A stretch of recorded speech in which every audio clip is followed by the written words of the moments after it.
Here I am, watching my life through the sweat of a car window.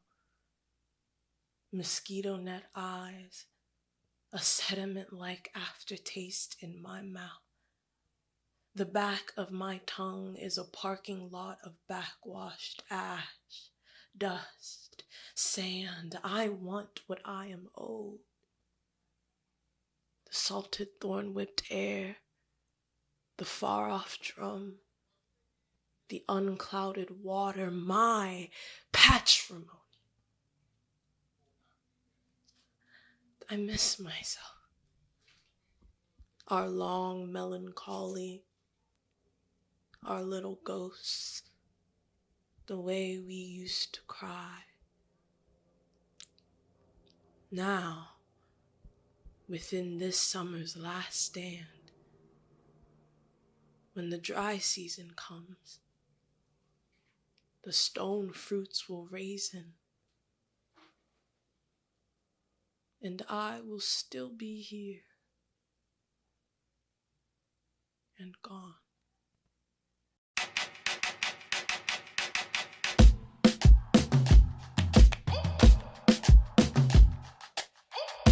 I was running around in the garden, chasing dragonflies in the high sun, screaming till we lose our voices, hope we never lose our smiles. Remember when it rained and we danced outside? We didn't have much, but we have life. Tell me that is all that matters. Time was just a stranger then. Say,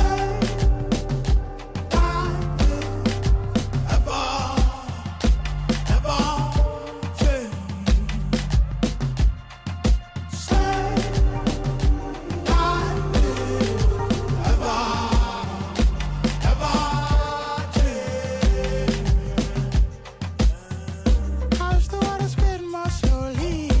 I don't recognize myself. Every word around me is changing. Colors way too black and white. There's not been a month between August 2020 and July of 2022 where I have not wanted to die. Can I be serious? I do what I can just to stay alive. Running up pretty, look away, look away. Alright, so you can know our stories. I fight so you don't have to run. Seasonal depression gets the best of us, and I feel like when people talk about it, most often they're talking about the depressive episodes they experience in the wintertime, but I feel like bitches be underestimating the summer. The summer can be really lonely, especially when you're in school, high school, college, grad school, and the only time you get sustained interactions with human beings is when you're at an institution. So my frequent bouts of depression and suicidal ideation could have been because I started college at a predominantly white institution as a bioengineering major and then transferred to be a government and politics major instead of literally anything else. Or it could be, even though I chose the responsible path and hunkered down and got a degree, I didn't even have the opportunity to accept said degree on stage. Instead, I graduated on a Zoom call. Or it could be that after all of that sacrifice, all those sleepless nights, all those almost failing grades, I still feel like I will never amount to anything worthwhile. Ultimately, it is all of these reasons and none of these reasons at the same time. This desire of mine has varied in intensity throughout the years, shrouded in the most secret parts of my heart or barely contained at the surface, sometimes simultaneously so. I say it with the utmost diagnostic intention, but it is dripping with emotionality, death, the end of things. My desire to die has always been a passive one, a rogue driver, a poisoned pastry, a terminal illness, some form of uncontrolled martyrdom. Then I wouldn't have to shoulder the guilt that grief brings. Still, I am heavy with the guilt of wanting it at all. What are my loved ones supposed to say when I'm like, I want to kill myself? Especially if it's something I know I won't act upon. Why tell anyone at all? It's often followed by platitudes of it's going to be okays and we're here for yous. But what if the wanting is all it is? What then? Instead, I dangle on the leash of my teenage longing for a suicide I have not committed. I never imagined a life for myself beyond my teenage years, and every year since then has felt like simulated time. But more importantly, it's felt like a betrayal. How dare I be happy or successful or healthy when I could not give those things to my younger self?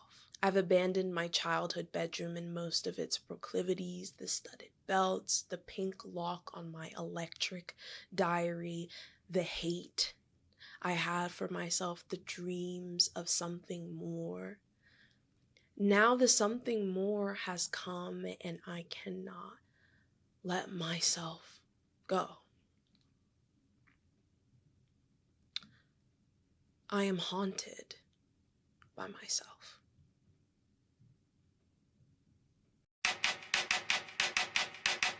In the 17th century, nostalgia was considered a disease, homesickness. In The Future of Nostalgia, Svetlan Boym, a Russian-American cultural theorist, and Kurt Hugo Resigner, professor of Slavic and comparative literatures at Harvard University, defines nostalgia as a longing for a home that no longer exists or never existed. Boym suggests this longing a unique symptom of the modern condition, catalyzed by our evolved relationship with time and space. Nostalgia is a longing for a different place, but arguably more so a longing for a different time, refusing to surrender to the irreversibility of time that plagues the human condition. Technology and nostalgia have entangled themselves, becoming codependent with one another. Take, for instance, the photograph, an invention capturing time. Moments are frozen in an instant and can be thumbed through photo albums and Facebook catalogs. We are nostalgic for things that haven't even happened yet, an anticipatory nostalgia of sorts, where the present moment is here and gone with the speed of a click. We are all yearning, hands outstretched towards collective memory and community, some semblance of continuity in a rapidly fragmented world. I cling to my melancholy, the days where my eyes would go bleary on the computer, hoping that it would distract me enough to not see my life passing me by. Sadness, misery, melancholy felt more like community for me then. Some universal feeling that I could depend on. A lot of people are sad and are not shy about telling the world about it, and I found it was much harder to be happy, and more importantly, much harder to find community and happiness. Here, in the world of nostalgia, there are two kinds: restorative nostalgia and reflective nostalgia. The reflective nostalgia is interested in the contradictions of human longing and belonging. Nostalgics of this kind are more interested in the romance and the wistfulness, and you would find people that subscribe to this kind of nostalgia very apprehensive about homecoming at all. Reflective nostalgia is cognizant of our ever-evolving relationship to time, and therein rejects any one singular truth for many truths and many places and many times. The distance between this time and that time, these pasts and the future, is where the romance lives. Retro aestheticism is a defining cultural phenomena for Gen Z. Climate change, racial and socioeconomic inequality, the fucking recession. No wonder some of us are looking toward the past for comfort. T-shirts with airbrushed 2000s bubble typography, the Powerpuff Girls, Paris Hilton, Ed Hardy, drive-in cinemas, fucking Smackers, chapstick, and lip gloss. They're all making a comeback, and they have the nostalgia stamp of approval. It's not that much of a leap to conclude that those long periods of isolation made us want to manufacture some kind of connection, shared experience with other people. But beyond that, the internet makes every trend from any era accessible. And so we're not just nostalgic for our past, we're nostalgic for everyone's. Restorative nostalgia attempts a trans-historical reconstruction of the past, of a home lost, and uncovering of an absolute truth and tradition.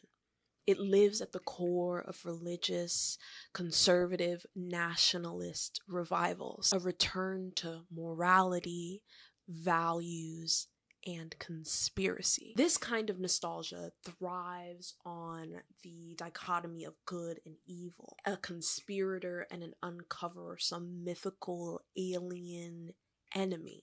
Here, in this version of nostalgia, home is always under attack, and home needs to be protected. The more we progress, the faster the pace, the stronger the yearn for a simpler time, a slower time, and the more conservative and unchangeable new traditions tend to be. New in its reestablishing social cohesion, security, and maintenance of some perceived status quo, not new in its originality. Make America Great Again is a phrase first used by Republican Senator Alexander Wiley before the 1940s United States presidential election. What is the way? Here is America. There are 130 million of us. America needs a leader who can coordinate labor, capital, and management, who can give the man of enterprise encouragement, who can give them the spirit which will beget vision that will make America great again. Then, 4 decades later, by Ronald Reagan in his 1980s presidential election, in an effort to stir up a spirit of patriotism in a conglomerate hardened by the worsened economy. For those without job opportunities, we'll stimulate new opportunities, particularly in the inner cities where they live. For those who've abandoned hope, we'll restore hope and will welcome them into a great national crusade to make America great again. And its most famous iteration, used by Donald J. Trump, renowned celebrity reality star and failed businessman, in his 2016 election. See? New, not original.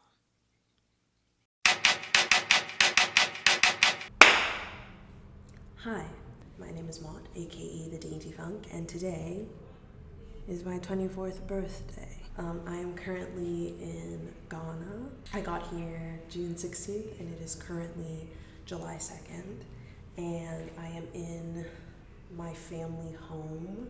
I attended my first year of high school in Ghana, and I haven't been back since. So it's been over 10 years since I've been in Ghana.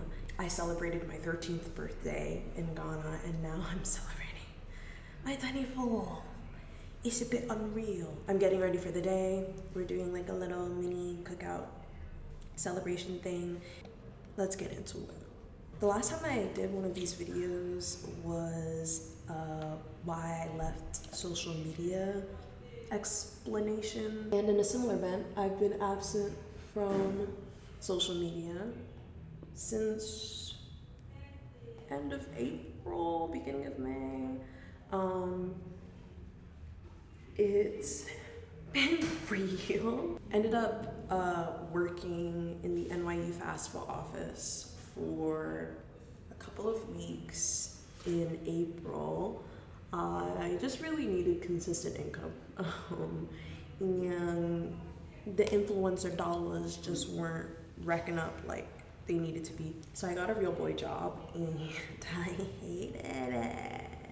And essentially I was going through documents of people owing tens of thousands of dollars to the state of New York every day, 7 days a week for 8 hours. And it took a toll on my mental health. Oh, spoiler alert. During this time, I knew that I would be going on a family trip to Ghana. In my Why I Left Social Media video, I talked about a family relative who had passed away, and because of COVID, we unfortunately were not able to attend that person's funeral, and this lined up as like the 1 year anniversary of their passing. And so one of the reasons why we're here is to celebrate that life, but also we haven't been back in the country for 10 years, and so that's also just a reason why we wanted to come back. So I decided it would make sense, since I had that new job and just not the mental stamina to do much else than wake up for work and go to bed in the evening. I told myself that on this trip I'm gonna have some big crazy epiphany, and it's finally gonna happen for me.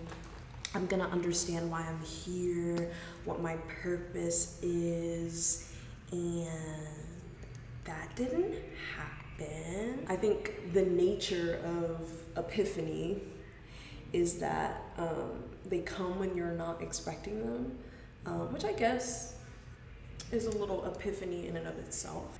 I don't know, I've been struggling with how to like monetize my creative career for a really long time. It's been kind of my creative conundrum for the last 6 months. Similar to this Ghana trip, I think my expectation for moving to New York was that I was just gonna, like, everything was gonna click, everything was gonna fall into place, and that I didn't have to do any extra work in that regard. One of the first official YouTube videos that I put on this channel was how to start a YouTube channel, and in it I think I was super vulnerable about the fact that I've always wanted to be a YouTuber, a video essayist, a lifestyle channel, whatever you want to call it. It's the third quarter of 2022. I'm turning 24 in the home that I had my first teenage year. I'm so happy that I've been able to rekindle a relationship with my extended family, specifically my dad's family, who I haven't seen in a longer amount of time than I have my mom's. I haven't seen, you know, my mom's parents in a decade. I hadn't seen my dad's parents since I was 9. I've been reading Parable of the Sower by Octavia Butler, a book that has been on my reading list for years now. she's an OG whoops the OGs quote, you know, like that's the kind of clout she has. I've been really interested in reading her work, and it's really good. In it, the main character is obsessively writing something akin to a book for a new religion called Earthseed Books for the Living. And there's this mantra that she obsessively repeats to herself throughout the book. All that you touch, you change. All that you change changes you. The only lasting truth is change. God is change. On this trip, I expected some kind of creative epiphany all at once, to be struck by love to the point of invention. It would be my second homecoming of the year after relocating to the Bronx, where I was born, and I thought the symbolism enough to defibrillate my broken creative heart. But a sad person is sad in every country. Instead, we visited Cape Coast, a slave castle built on the Gold Coast of Ghana, home to the door of no return. Dubbed so because the slaves that went through those gates thought they'd never see home again. We walked the underground dungeons no bigger than my small New York apartment, meant to hold thousands of enslaved Africans awaiting export. The ground so thick with shit and piss and tears, we could not see the floor below. Above us, there was a church so close to their chambers, I could hear the past sermons echoing off the stone walls. The days went on. My mom and I ate pineapples by the bowlful till our tongues went raw pulp and dirt under my fingernails. I stared out of the frosted glass where I used to do my homework and tried to imagine myself there. I could not. My grandmother kept boxes full of mementos, of workbooks and journals, and a swimming pool membership at the office my uncle used to work at that has since been closed down. My grandfather cannot move much by himself now, but he enjoys cleaning himself. The mornings that we would go to greet him, we were often told that he was still getting ready for the day, taking upwards of 3 hours in the bathroom. At an uncle's memorial, I realized that my family is its own country, large and patriotic.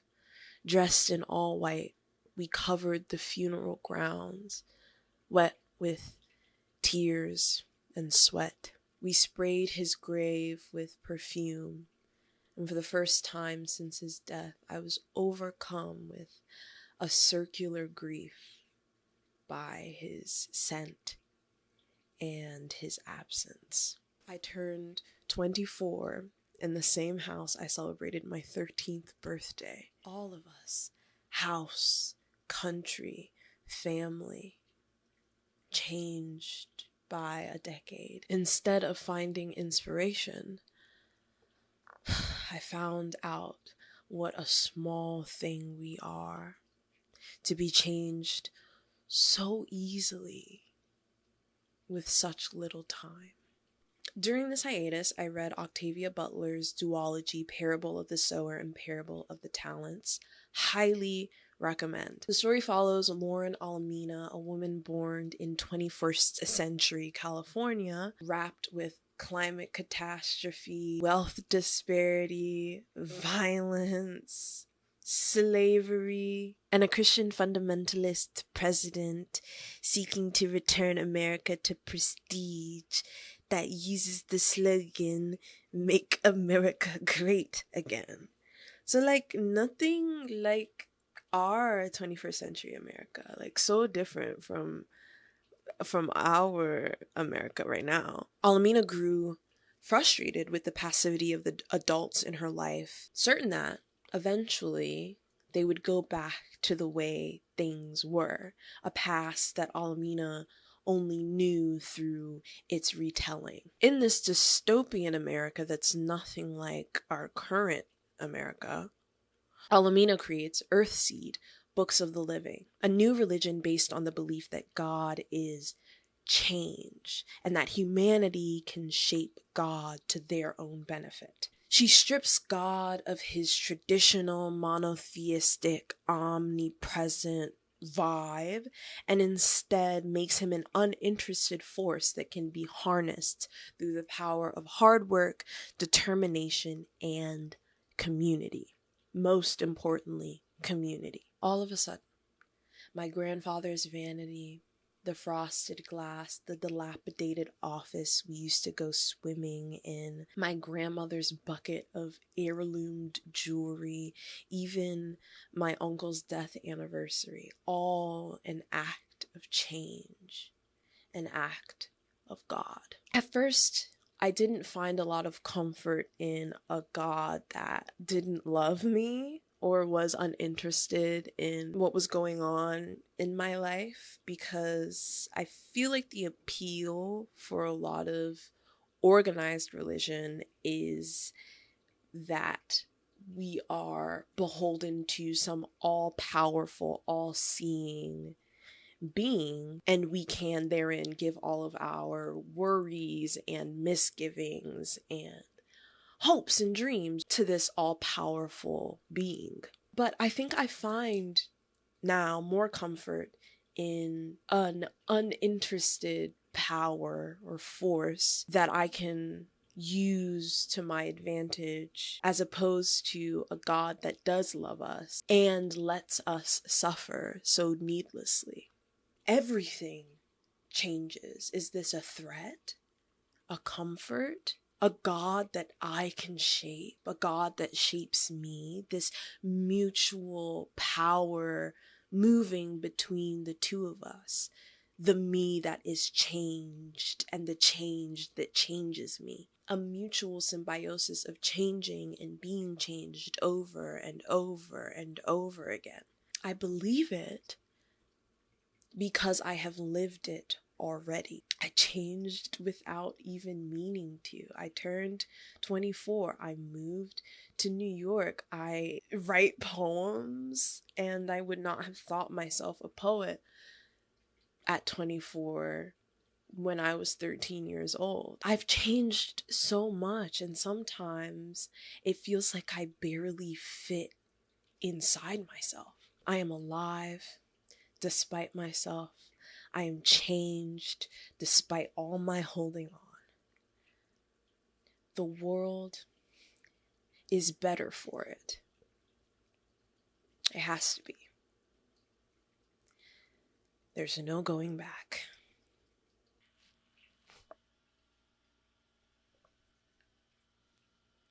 I am waterlogged by the stickiness of August. All her past summers dripping off my white t-shirt. The air is wild and frivolous, and the sun is mid-burst. My face, a blood river. Swollen purple clot of wine on my lips, nails dug into the golden afternoon of my youth. Its last sunset. I look at the horizon, drenched in honey, and drift toward it, brave and afraid. I metamorphose into a bowl of warm blackberries, a treacle jam,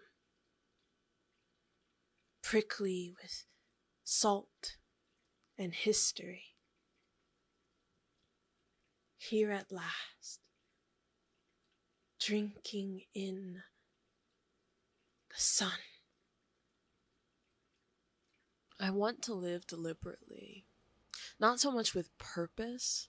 I find it easy to think of all the things I didn't do, all the people I could have become, to look out the window my whole life when I think of it as purposeful, a means to an end. Sometimes I feel my body lurch in pain over all the lives I could have led. How do we forgive ourselves for all the things we did not become? Stop ourselves from grieving all those unlived lives.